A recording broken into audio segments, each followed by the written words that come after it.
Okay, next we have Mr. Edward Easterling, who is going to present our 2016 preliminary corporate operating plan with the elected service tariff updates. Everybody can sit back and relax. This is going to be not relax, but something you want to relax about. Maybe we should turn the lights down. No, I'll we would be just wide put everyone awake to for this, sleep. Mr. Easterling. Are there concessions in the lobby then? We don't have the funds for that, Director Green. Well, good morning. I'd like to provide an overview this morning of the preliminary 2016 corporate operating plan and the electric service tariff updates. As we put our plan together, we have known information, and then we also have some information that is somewhat uncertain. And in that process, we identify those areas and we create what we call estimates. And so I'd like to start by sharing a few estimates with you, or assumptions as they're also called. One of the most significant assumption is that we're including a 3.4% revenue adjustment.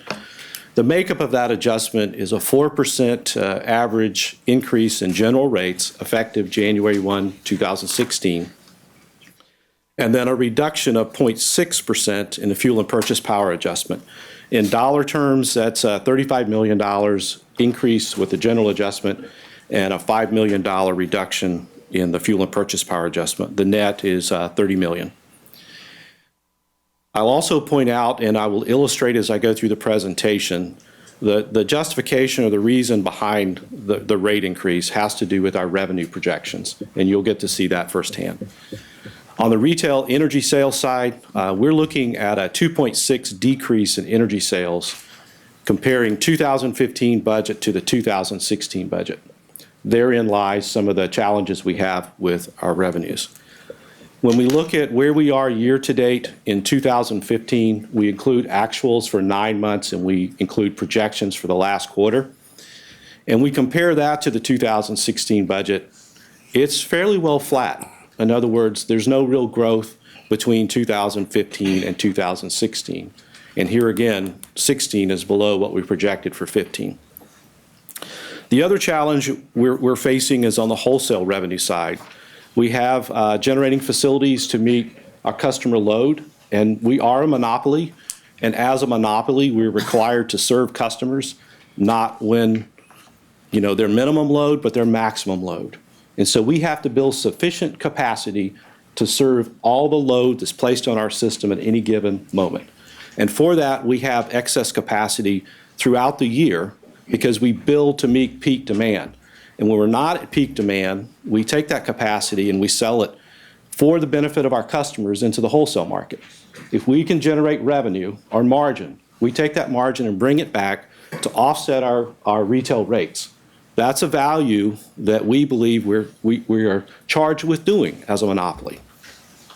When we do that, however, because of market prices, we're seeing that those market prices are impacting our revenues.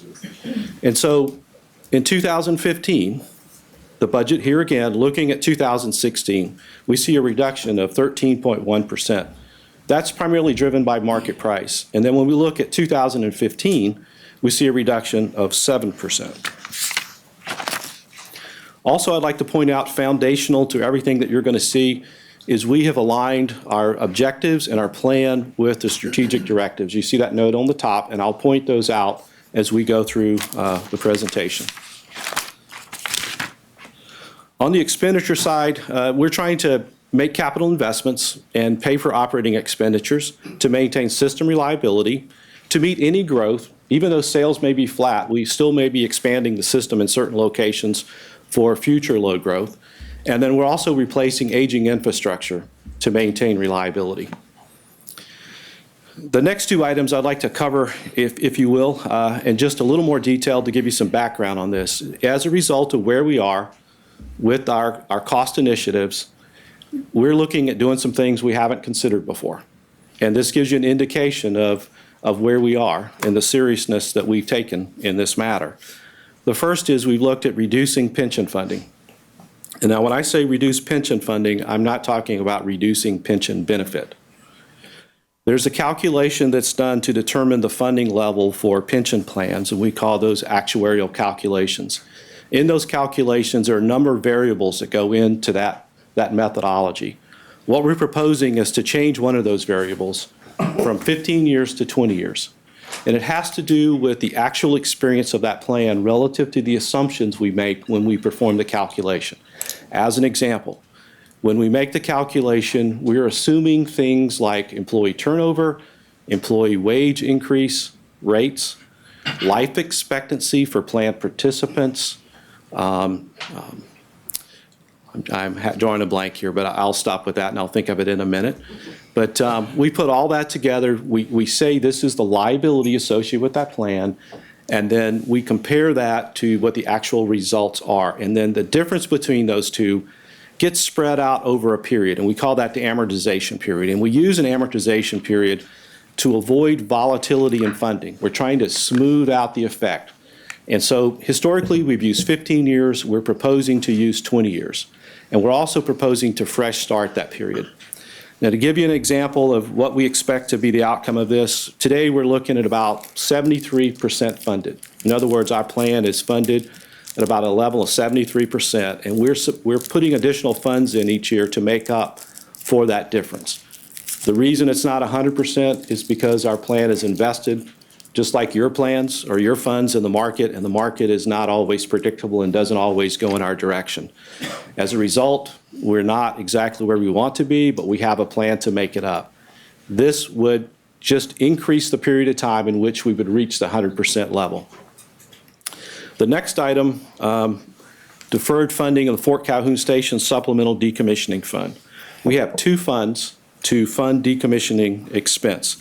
The first fund is a mandated fund by the NRC, and it determines through a methodology what the decommissioning expense and requirement is for that facility related to the nuclear island or the radioactive portion of the plant. That fund, based on the NRC methodology, has sufficient funds in it today that it doesn't require funding in 2016. We have a separate fund called the Supplemental Fund, which basically accounts for the difference between what the NRC requires us to do and what it would take to restore that site to a greenfield status. In other words, you wouldn't know the plant ever existed. Those funds and that methodology indicates that we need to continue funding that amount or a portion of that amount in 2016. What we're proposing is deferring that because of the cost pressures and the revenue pressures that we have, and then resuming that in a future period like 2017.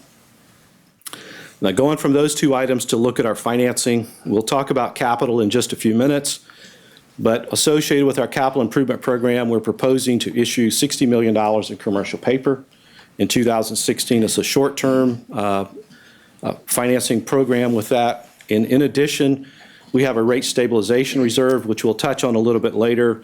We're projecting to maintain a $14.6 million balance in that fund through 16. That is below where we are today. We currently have $41 million in that fund today. Other significant assumptions are the outages associated with our generating facilities. We have a 45-day fall outage for Fort Calhoun Station. We have a 40-day outage for Nebraska City Unit 1, 23 days for North Omaha Unit 4, and just pointing out that the plan includes the discontinued cold operations beginning in April for North Omaha Units 1 through 3. Can I just add one thing, that closing 1 through 3 is also one of the reasons why our capacity is declining for next year, is that correct? It does impact our off-system sales. Yeah. And then we have shorter outages for peaking units. Now, looking at our revenue picture, here we have retail revenue, and you can see the major components are the categories that we look at for revenue classification. We have residential, which is shown in the bottom portion of each bar, $392 million for 2016. Commercial, shown in the blue, at $298 million. Industrial, in the gray, at $211, and the government and municipal at $20. The projected revenue in 2016 is $921 million. That includes the assumption on the rate adjustment of an increase of $30 million. Compare that to 2015 at $884 million. There's a $7 million difference if you take out the rate adjustment. So yes. I'm sorry, the government and municipal, 20 million, does that include facilities, or is that just the streetlights, or is that? It's mainly streetlights, traffic signals, and things of that nature. And there's some smaller schedules, but that's the majority of it. So the water plants, those kinds of things, sewer treatment plants would fall under the commercial side? Yes. Okay, city hall, those kind of things? Exactly, yep. Okay. Looking at the next revenue grouping, we'll look at wholesale revenue. Bottom portion of each bar represents, it's classified as other, but it really represents off-system sales that we make into the SPP market. The top portion are the revenues we collect back from the participants of Nebraska City Unit 2. This is them paying back their portion of the operating expenses for that facility. In 2016, we're projecting $179 million, which is $14 million below what we're projecting for 2015. This is related to, pretty much related to what Director McGuire said with regard to having less energy available for sale due to having less capacity, but also some of our planned outages. Market prices here in 2016 are also projected to remain relatively low on a historic basis.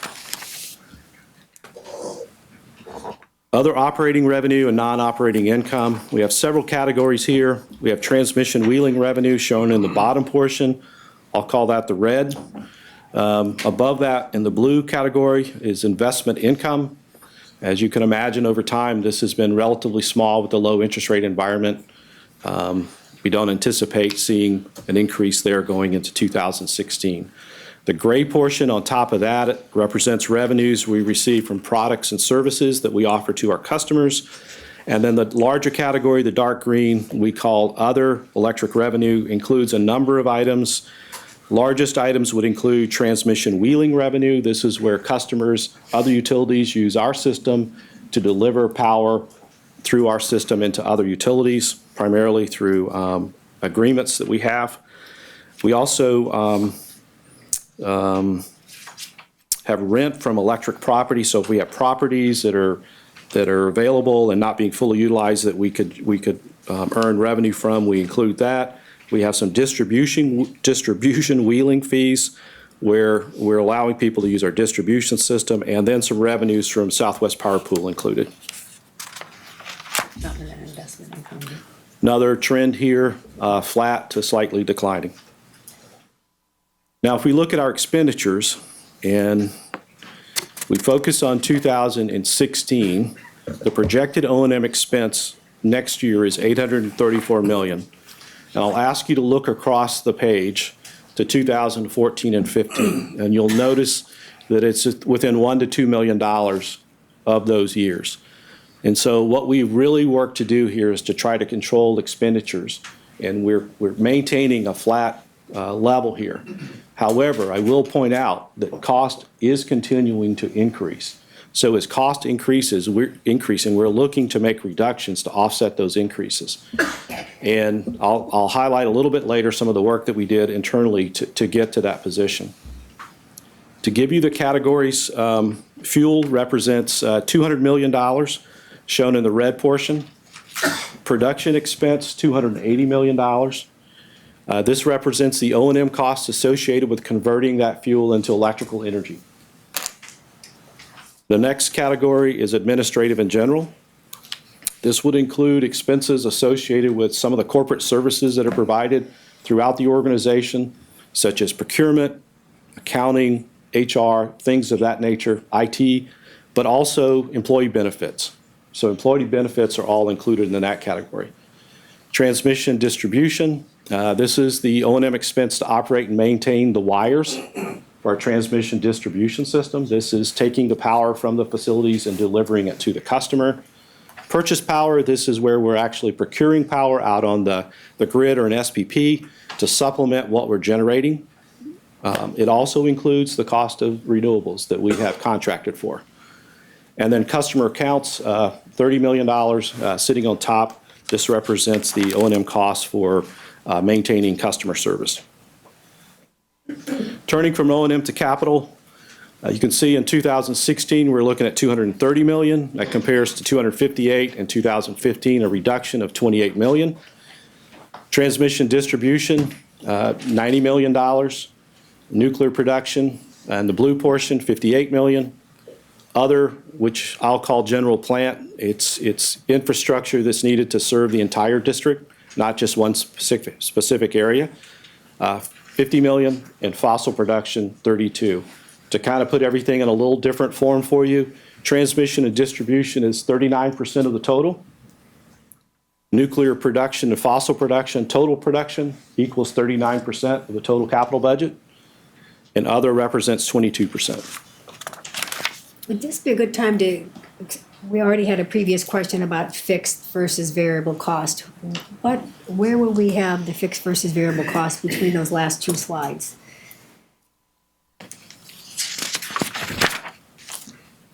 Of those. Okay, looking at the O&M, Yeah, go to the O&M, yeah. what we're talking about with regard to the rate restructuring, because I think that's the real question. Since they've already brought up the question, I'm sure they're interested in this with the budget. Yep.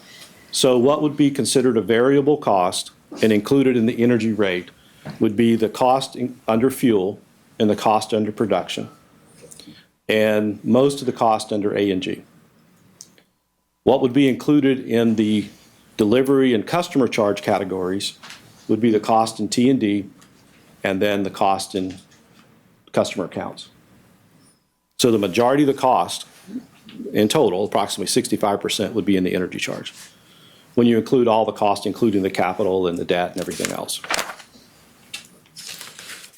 So it's the cost of delivery and the cost of serving the customer, not the cost of producing or generating electricity. The large capital projects and programs that are included, I'll just highlight a couple here. Fort Calhoun Station containment internal structure. We've known about this for some time. We've been doing a lot of engineering studies and analysis to try to determine the best solution for increasing the margin within the containment structure.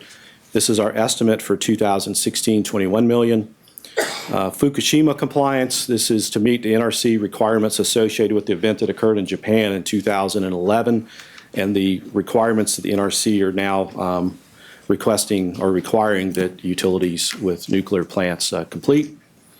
We have the MATS compliance, mercury air toxic standards. This is the remaining capital expenditures associated with the environmental equipment that's being put on Nebraska City Unit 1 and North Omaha Stations 4 and 5. We also have a landfill at Nebraska City. The current landfill is projected to be filled in 2017, and so there's work beginning to increase that capacity to meet future needs beyond that period. And then fire protection at Fort Calhoun Station. NRC here has requirements. They've changed since the time we constructed the station, and we're working to comply with the most recent standards there. That's about $6 million. Looking at our transmission distribution system, we have the Midwest transmission line, $20 million. This is related to the Maryville, Nebraska City to Maryville line that you've already approved a number of contracts to support the construction of that line. The total in 16 is projected at $20 million.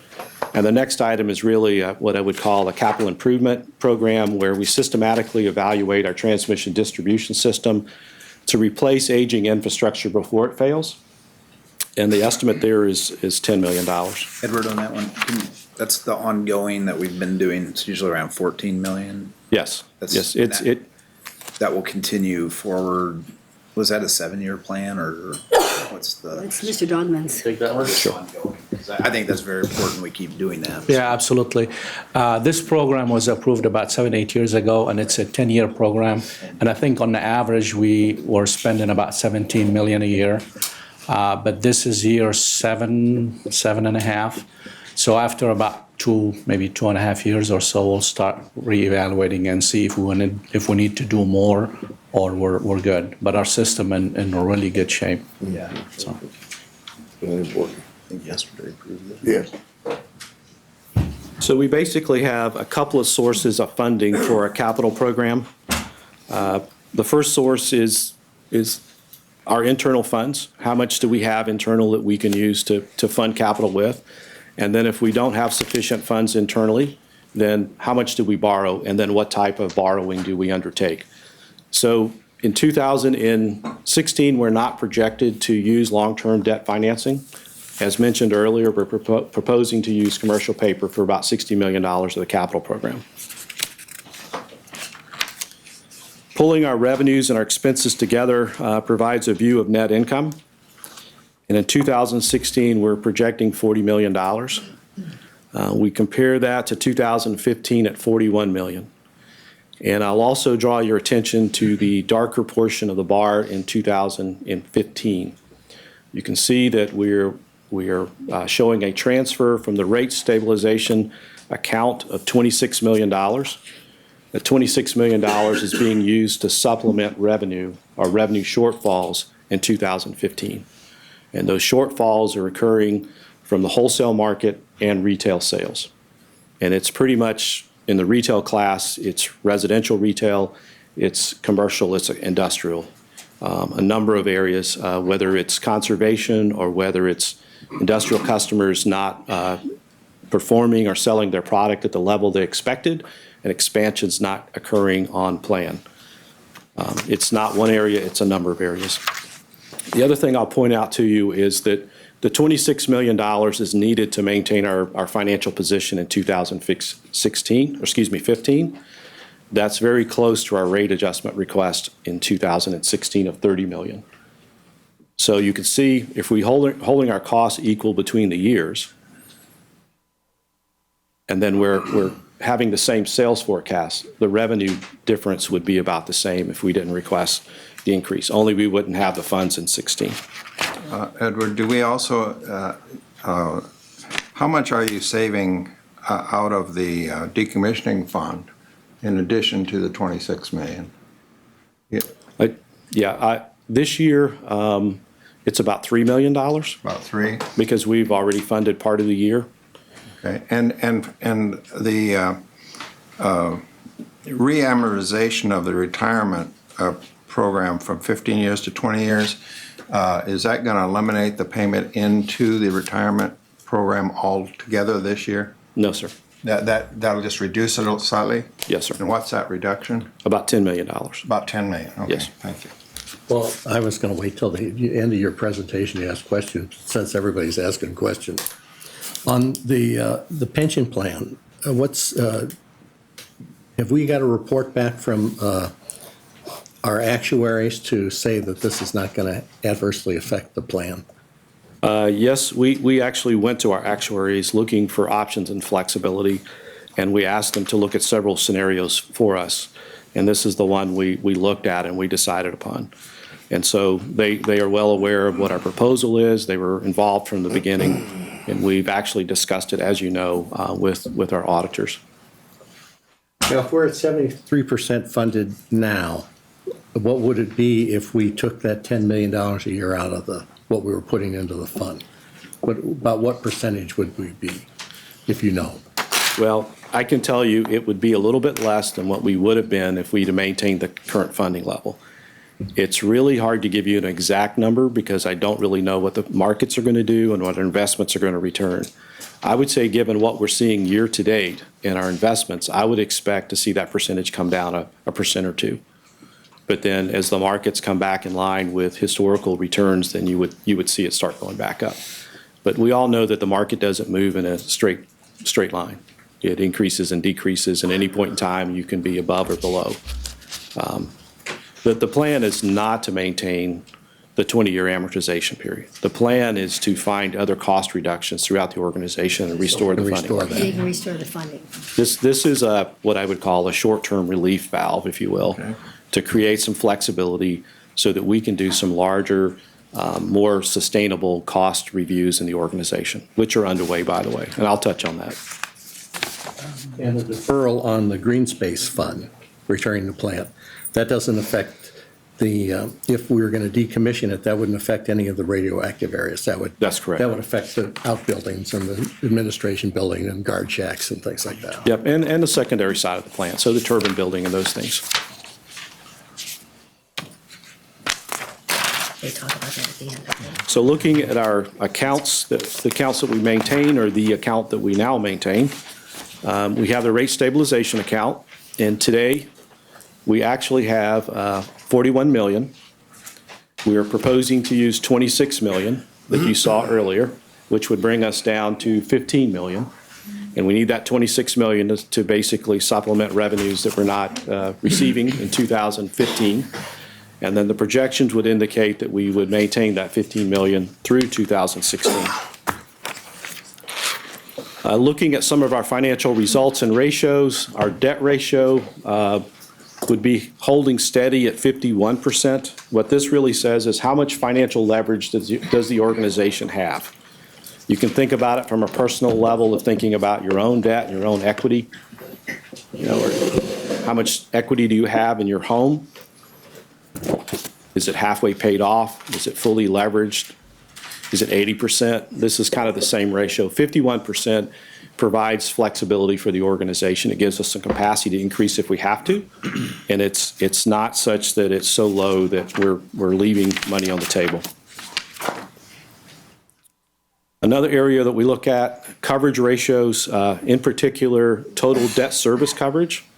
We have a target of 2 times coverage, and you can see that directly aligns and supports to Strategic Directive 3, which allows us to have access to the capital markets. This is a very important metric to our investors and the rating agencies. It indicates how much financial flexibility we have as an organization. The way you calculate this is you basically take your operating revenues, you subtract your O&M expenditures, and it tells you how much money you have available to then pay your debt payment, your mortgage payment for you and for myself. And then how much money do you have after that? A coverage of 2 times says I can meet my debt payment or my mortgage payment and have that much money left over to then fund capital. And the reason that's important is because that's what maintains your debt ratio. That's also what builds equity in the system. We don't have shareholders. We don't sell stock. The way we generate equity is to fund a portion of capital ourselves and to also to repay our debt. So this is how we maintain that debt ratio. Edward, on a 51% debt ratio, people don't carry that on their home, I hope, or on their personals. But that's not unique to the utility industry, is it? One of the best. No. That's kind of common, and we've done a lot to refinance our debt in the last year. I think that's important to share. Yep, it's 51%, I would say, given OPPD and the utility structure that we have is a good, solid ratio. There are people who have less, a lower ratio, and there are people who have more. I think we're in a good position there. As I mentioned, it gives us some capacity if we need to, but it also keeps us in a safe position going forward. To that point, I'd also mention that utilities are the second most capital-intensive industry in the country. The railroads are the most capital-intensive, and then utilities are the second most. And the reason that's important is when we build infrastructure, it's very expensive. And the only way we can build it, pay for it, is to finance it. And we're talking hundreds of millions of dollars at the time. And so that's why the access to the capital markets is so important, because when we need financing, most of the time it's significant debt. And then the interest rate that we pay for that is not just in 1-year terms, it's in 30 years. And so it's a long-term benefit to us to maintain these ratios. And you also mentioned our bond rating and how this affects our bond rating as far as the debt service ratio. It is a component. It's not the only component. There are a number of things that the rating agencies look at, but when they look at our financial profile and our strength, this is the area they focus in. I will tell you that we're not on the high end of their scale by any means, but we're okay. We have a lot of other advantages that we include in some of those ratios. There are 3 different ratios here. I'll just quickly, the top line is senior lien. This is the senior most secured debt. We have subordinate debt, which senior and subordinate are included in the 2.0, the light green. The dark green is fixed charge. That would include all debt, plus any contracts that we have are debt-like. If we have to make a payment for capacity, whether we use it or not under a contract, we put it in that calculation. And then we also put in there the payment in lieu of taxes. It's not a debt obligation, but it's pretty hard not to pay.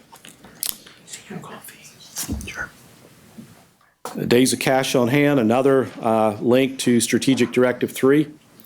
We go through a pretty extensive calculation each year to determine, based on our risk, organizational risk, and probability of risk, how much cash do we need to maintain so that we can maintain operations under risk events? And based on that calculation, we have determined it's 100 days. And you can see that our cash position does decline over time, but we're staying above that minimum of 100 days. So in 2016, it'd be 121 days. Now, we have retained an organization by the name of NewGen Strategies and Solutions, they're a consulting firm. Their role is to review the budget process, the assumptions, the funding level, and our plan on your behalf to then comment back to you through a report as to whether they believe our plan is appropriate given the utility and our investment and our approach. And so you will receive a copy of their report before the December meeting. In summary, our mission is to provide affordable, reliable, environmentally sensitive energy services to our customer, which is in support of Strategic Directive 1A.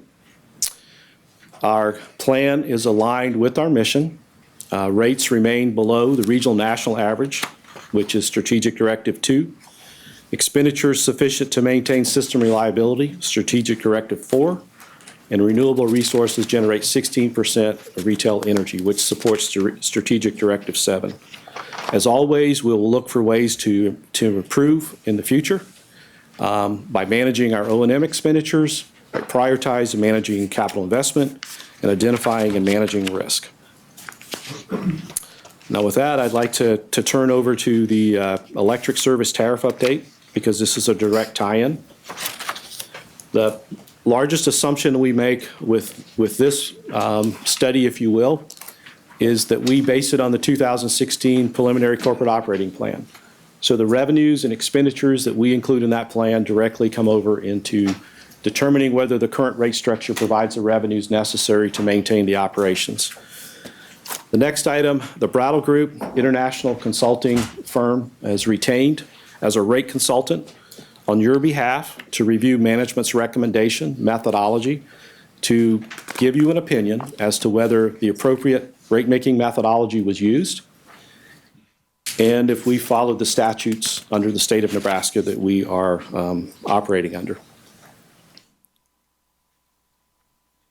Pulling everything together here from a rate perspective, and you look at the cost of operating our system in 2016 from a rate perspective, or a cost of service, we can put those costs into several different categories.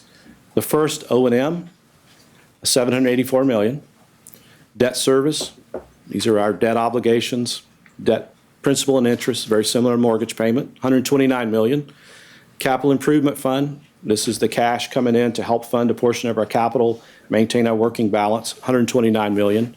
Payments in lieu of taxes, payments that we make to the cities in areas in which we operate, governments, 33, total of $1.075 billion. We then look at our sources of income other than our retail revenues, and we call those revenue credits. So off-system sales, $108 million. Other revenue, you remember the chart earlier with the wheeling revenues, $32 million for a total of $140 million. We subtract 140 from $1.075 billion, and that produces $935 million. This is the amount of money we need to collect from our retail sales to pay our expenses.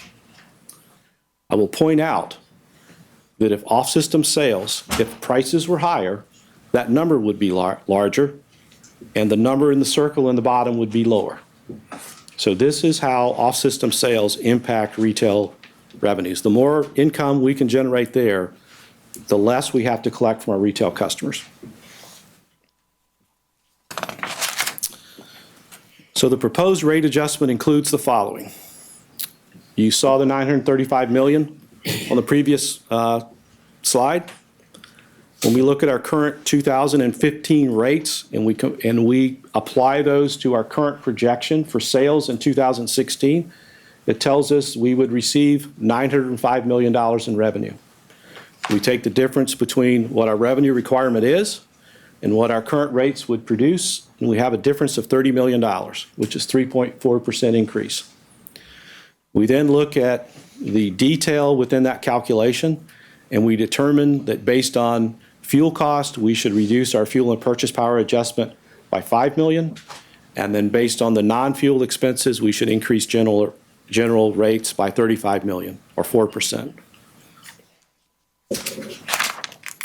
So in summary, the recommendation is a general rate increase, not excluding the fuel and purchase power of 35 million. It's related to our retail energy sales consumption. It's also direct related to the wholesale market revenue margins that are being produced. Now, to a point made earlier, what have we done to reduce our expenditures? We've done several things. The first item is we've gone through a district-wide cost reduction initiative. So we created a panel, if you will, of leaders, managers in the organization to conduct a budget challenge process where every division came forward and there was a line item review of every expense within every division. And through that process, we took $24 million out of the 2016 budget. Also mentioned earlier, a longer-term initiative where we're looking to make process changes, sustainable cost reductions over time. And through that process, we've identified $16 million. And I will tell you, all those process changes have not been identified. But we have factored that in, and we're working through that process today, and that's one of the reasons why we were here so late last night. We also looked at open positions and how we plan to fill those, and we identified about $4 million there. In total, $44 million. I've already mentioned in the assumptions the reduction in pension funding of $10 million and the temporary suspension of Fort Calhoun supplemental decommissioning of 11. In total, $65 million. So if we take the rate proposal and we look at our cost of service study and we see an overall average change in bills of 3.4%, how does that increase each customer category? So in the residential grouping, if you will, the current average bill is $100.90 per month. The proposed bill is $104.94, a change of $4.04 or 4%. The commercial change on average would be $9.47 or 1.8%. Industrial, 4.4%, and lighting would see no change at all. Now, you may ask, why isn't it 3.4% for all customer categories? And the reason is we go through a very detailed cost assessment to look at what the cost is for serving each tariff that we have in place. And then we compare that cost to the current tariff to determine whether any one tariff is paying more or less than their fair share. And so what this would tell you is that if the recommendation is above the average, and that's true for industrial and it's true for residential, then their current cost is greater, the difference is greater than the cost on the other customer groupings. Edward, on my way in today, I was thinking, what can we do to maybe soften the blow on the residential customers? One of the ideas I had, just off the top of my head, which is why I asked earlier what the total amount was for the lighting, what the cities and municipalities pay for streetlights. And I thought, well, my first thought was, well, if we increase that amount to 2%, the lighting bracket to 2%, would that have any impact on and apply that additional revenue toward to offset the increase for residential customers? However, if my math is correct, the $20 million in streetlight revenue, 2% is only $400,000, which basically wouldn't amount to anything per customer. So it's a very 2%. It wouldn't impact the residential customer at all, would it? That's correct. It's a very small percentage, number one. Number two is our objective is to reach parity. In other words, we're trying to get to the place where each customer tariff and class is paying their proportionate share of the cost. And we're not trying to do that every year, but we're trying to do it with gradualism over time. I just thought perhaps they could help share the pain, if you will, but again, it would have very minimal impact. I think what would happen with that is Mayor Stothert would look for another outside contractor for lighting. Is what would happen. Yeah, we have to support these rate increases with the actual cost, and this would tell you that we don't think there's any capacity to increase the lighting fees at this time. Otherwise, we would have done exactly what you said. Perhaps this is a good time to bring up the state statute of why we have to have this type of parity and non-discriminatory, to explain that to everyone. So the state requires that our rates are fair, reasonable, and non-discriminatory. And so the way we achieve that is through the methodology I just explained. We go through a very extensive process to try to understand what it really costs to service this particular type of load on this schedule, and what are people actually paying, and are those two aligned? Are they in parity? And if they're not, then how do we reach parity over time? And so what that means is the cost that they pay, the revenue that we receive from them should be proportional to the cost that they pay, and not any one class is paying more than another. Okay. We're going to, And that goes to schedules too. Right. This also goes to the rethinking rates, and I've asked you this Exactly. question before when we're talking about low income. Why don't we have a low income rate? That's a discriminatory rate. Because by the state, it's considered discriminatory rate and we can't do it. Correct. Correct. You're not supposed to give special consideration or preferential treatment to one customer over the other. Even though we're a public power, we cannot do that because by state statute, it says that we have to be non-discriminatory. We're Well, stuck. Edward, that raises a question. How do we have a green rate for large industrial customers that's different than what a residential pays? Is that? Well, now you're getting really technical on me here, but I'll try to answer your question in a very general way without getting too I technical. just heard that it's discriminatory to charge one customer versus another a different rate. It's based on their cost. Oh, okay. So the reason the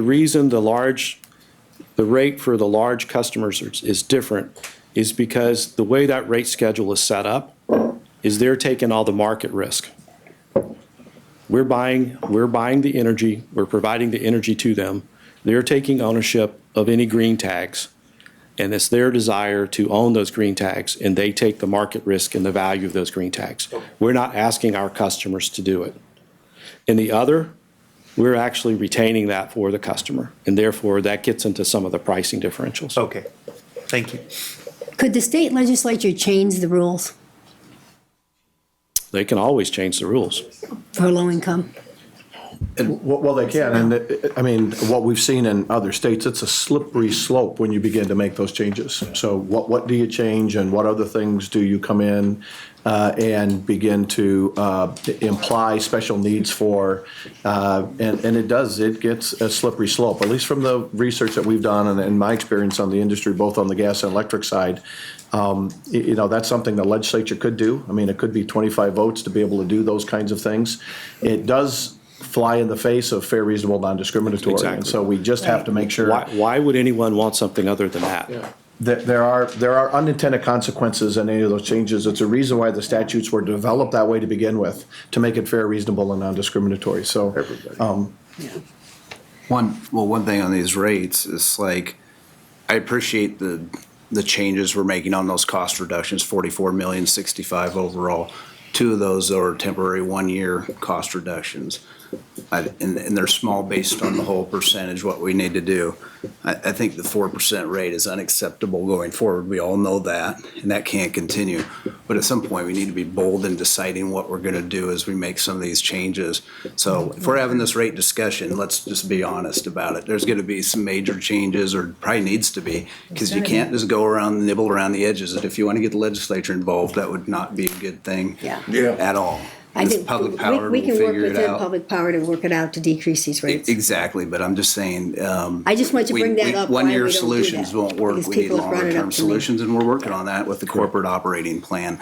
So as long as we're having this big rate discussion, we got caught with basically a low rate environment out there. We couldn't sell our excess power, and miscalculation. We're adjusting for that going forward, of lower prices going forward.